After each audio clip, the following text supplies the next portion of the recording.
Hello, this is Rachel from 7 and All, and today I'm going to be sharing tips for foreign language learning success in your homeschool. Now, most of my examples are going to be related specifically to Spanish because that is our family's main journey and story. We are bilingual homeschoolers in English and in Spanish. However, most of these tips will be broadly applicable no matter which language that your family is pursuing.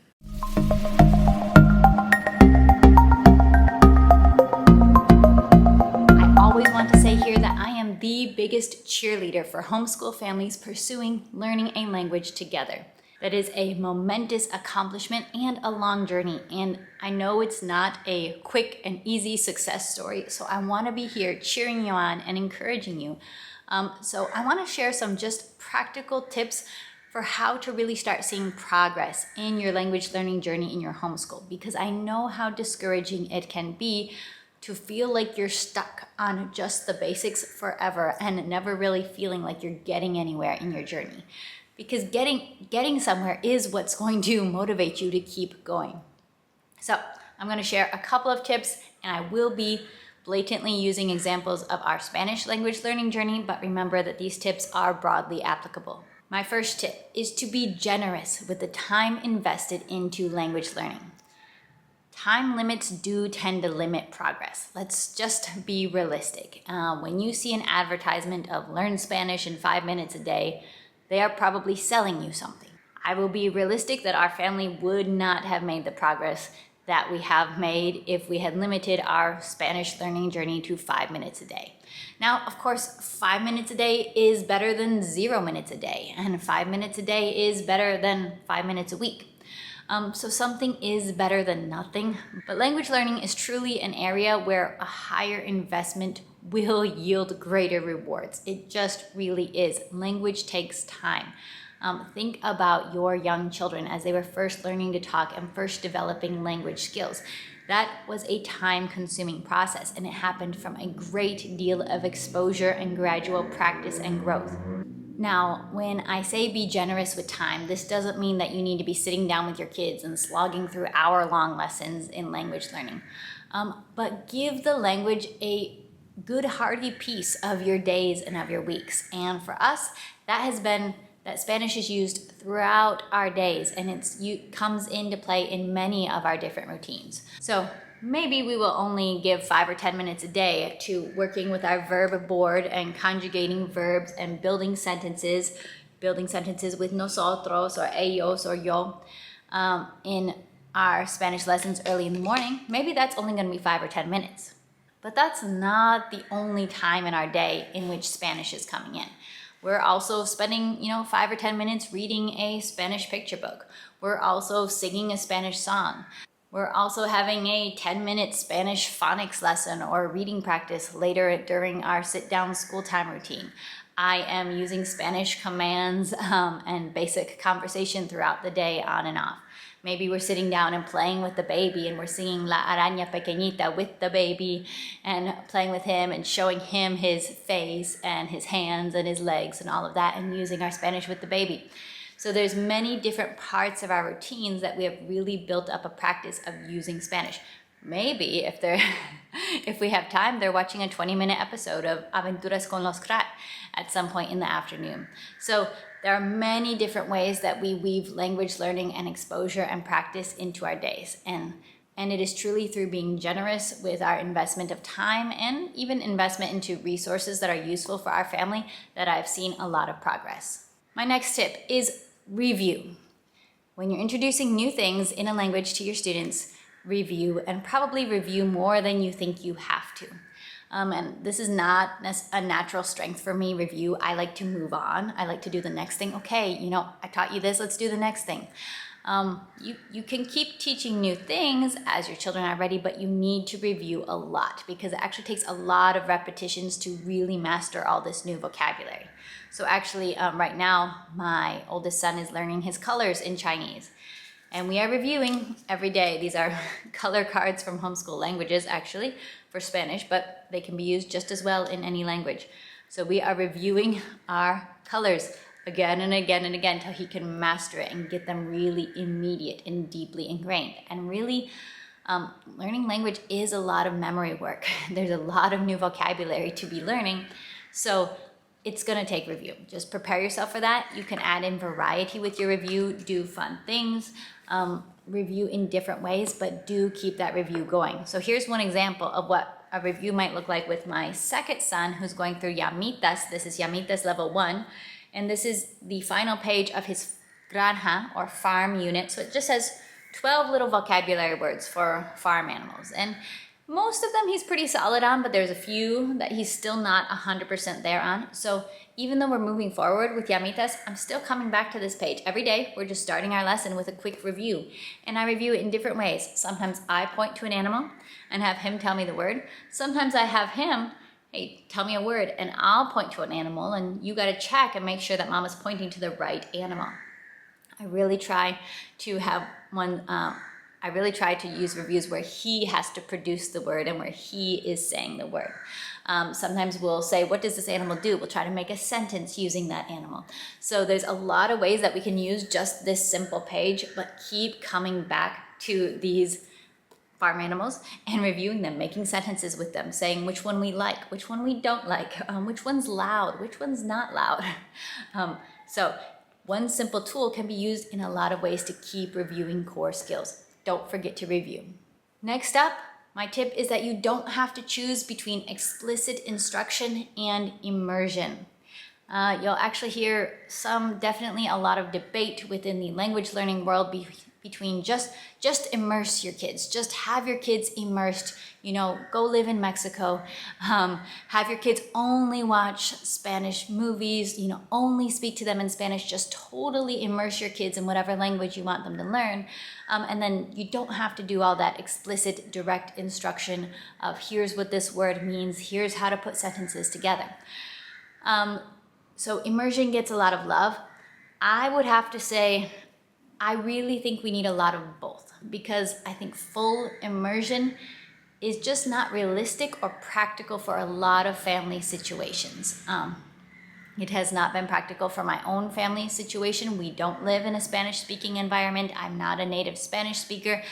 I want to be able to speak English with my kids because that's my native language, my heart language. I love English, actually. So I'm never going to get away from also using English. But we can involve some level of immersion in my children's lives, and we always have. However, I've seen a lot of benefit through explicit instruction, through teaching actual vocabulary words, through teaching, hey, how verbs work. My son has come a long way with understanding how to use the right form of verb since I took the time to explain it with him and practice it with him. So you really don't have to choose one or the other, and I think having some elements of immersion within your education, within your language education, and some elements of explicit direct instruction, really when you get both, I think that's going to be where the sweet spot is. And I truly believe that really it's when you have both, some elements of immersion, of comprehensible input in language learning, as well as direct instruction, that's where you really hit the sweet spot of being able to make progress in your mastery of the language. My next tip is teach your kids to read in that language. Teach them the phonics necessary, or the writing system, or the alphabet. Not all language learning programs involve reading instruction directly. However, I see a lot of benefit in teaching children to read in whatever the target language is. Them being able to read independently is going to help them not have to depend on you or rely on you for their language instruction all the time. And it is going to allow them to get much more input than they otherwise could get. Now, that's going to look different depending on the language, depending on the age and stage of your children. Older children might be able to pick up an alphabetic language a lot faster. But younger children, actually, it can be very good. If younger children are learning to read in the target language at a, relatively early age, the normal age for learning to read, they can actually develop a lot of confidence and comfort with reading in that language sooner.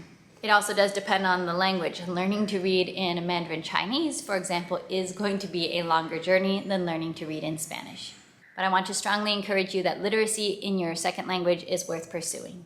On a related note, do remember that with language learning, there are 4 key skills. Those are reading, writing, listening, and speaking. and in your language learning journey, keep in mind that not all of these skills are going to emerge at the same time, and not all students are going to progress equally and in a balanced fashion in every skill. And when we think about how language develops in our first language and how these skills are built in our first language, that really makes sense. Even no matter what your native language is, you did not develop all 4 of these skill sets at the same time. And depending on the language, some of these skill sets might be harder or easier. I've personally always had an easier time with conversational Mandarin than with conversational Spanish. The grammar, the spoken conversational grammar, just putting sentences together in Mandarin came much more easily to me than it did in Spanish, where I have to think about where the pronouns go and what's the right ending of the verb and what's the right tense of the verb. It has been a little bit more challenging to have the production and the producing, speaking oral language. However, reading and understanding reading comprehension in Spanish has been much of an easier journey than reading comprehension in Mandarin because the writing systems are so different. So all 4 of these skills are worth pursuing, and you're going to have to look specifically at your family, at your needs, at your situation, the age of your kids to know which skills are we leaning more into right now. So for example, right now with both of my boys, we're leaning into conversation production because both of them are very good at listening comprehension. They understand what they hear in Spanish. However, they don't feel as confident to produce it. So we are really focusing on speaking. We're also focusing on learning how to read. We're not really focusing so much on learning how to write yet. We're doing a little bit of basic work with spelling, but the reading is going to come first. So those are the skills that we are focusing on with the stage and needs of our family right now. Next tip is don't give up in the first year or 2. Language mastery is a long journey. Again, think about your babies and when they were learning to talk. When did they first start learning to talk? It wasn't when they said their first word. The beginning of the journey happened long before that, when they were much younger, when you were singing their lullabies to them and you were talking to them face to face. Language learning is a marathon, and even from when they first said their first word, it still took a lot longer to move into sentences and to responses and to get past all those cute little mispronounced words that they had. So keep in mind that it's also a journey in your second language or your third language, whatever language your family is focusing on. So language learning is not really something that we should be scheduling in for, 1 year or 2 years, we're going to focus on this one language. That will give you a start. But if you really want to see great progress and confidence, you have to stick with it for years to come. And my final tip is pretty typical, stereotypical, a bit of a cliche, but I gotta say it. Don't forget to include fun. Memories matter. And yes, we can do our explicit teaching right here, our explicit teaching of verbs, but find ways to include fun and include jokes into your language learning. I have done this through buying graphic novel style Spanish readers that my son finds fun, that have jokes and puns, which, hey, it really is a mental challenge to start understanding puns in a second language. And I'm proud of us for getting the puns now. And he's always proud of himself when he understands, hey, they're making a pun, because wordplay can be challenging in a second language. Find funny books, find songs that your kids really like and like to dance to. Start developing some little family routines and games that you do. But do look out for ways to make positive memories associated with that language, because that has a huge impact. I think book learning is very valuable. I think learning the grammar, learning the phonics is very valuable, but the fun is valuable too. So make those memories in that second language. All right, I want to hear now, what are your best tips? What has been working for you and your family with introducing a second or third language? I'd love to hear. Bye.